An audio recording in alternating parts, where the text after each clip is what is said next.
एट्स independence day.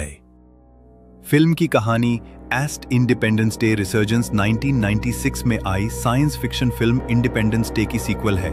इस film का निर्देशन रोनाल्ड एमेरिक ने किया है। यह कहानी मानवता और एलियंस के बीच दोबारा हुई एक भयानक टक्कर की है, जहां पूरी दुनिया फिर से विनाश के कगार पर पहुंच जाती है। कहानी की शुरुआत 1996 में एलियन हमले से बचे हुए लोग एकजुट होकर एक वैश्विक रक्षा प्रणाली बनाते हैं, जिसे अर्थ स्पेस डिफेंस ESD कहा जाता है। इसमें धरती की टेक्नोलॉजी के साथ एलियंस की छोड़ी गई तकनीक को मिलाकर एक मजबूत सुरक्षा ढांचा तैयार किया गया है। 20 साल बाद दुनिया पहले से कहीं ज्यादा एकजुट और तकनीकी रूप से मजबूत हो चुकी है, लेकिन एलियंस ने धरती पर दोबारा हमला करने की योजना पहले ही बना रखी थी, और इस बार उनका हमला कहीं ज्यादा शक्तिशाली और खतरनाक है।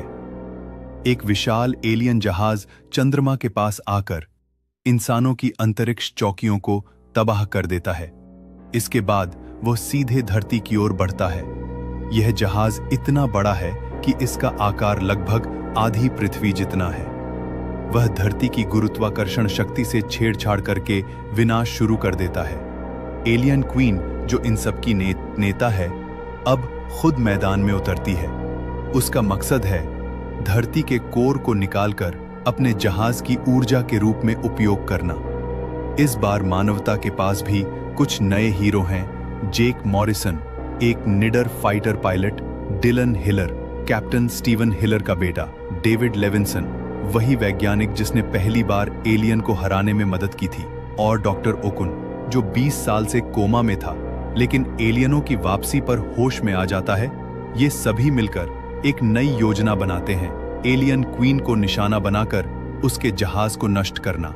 मानव फाइटर पायलट्स और स्पेशल टीम एलियन क्वीन के जहाज में घुसपैठ करते हैं। जैसे ही क्वीन धरती के कोर को चूसने की तैयारी करती है, टीम उस पर बड़ा हमला करती है। जेक और डिलन की सूझबूझ से एलियन क्वीन को मार गिराया जाता है, जिससे पूरा एलियन जहाज निष्क्रिय हो जाता है। एलियनों की सेना हार जाती है और धरती को फिर से बचा लिया जाता है। डेविड लेविंसन और बाकी वैज्ञानिक अब एलियनों की तकनीक को और बेहतर तरीके से समझने लगते हैं। उन्हें पता चलता है कि ब्रह्मांड में और भी सभ्यताएं हैं जो एलियनों से लड़ रही हैं। अब इंसान सिर्फ पृथ्वी की नहीं, बल्कि पूरी टैक्टिक लड़ाई का हिस्सा बनने की तैयारी कर रहा है।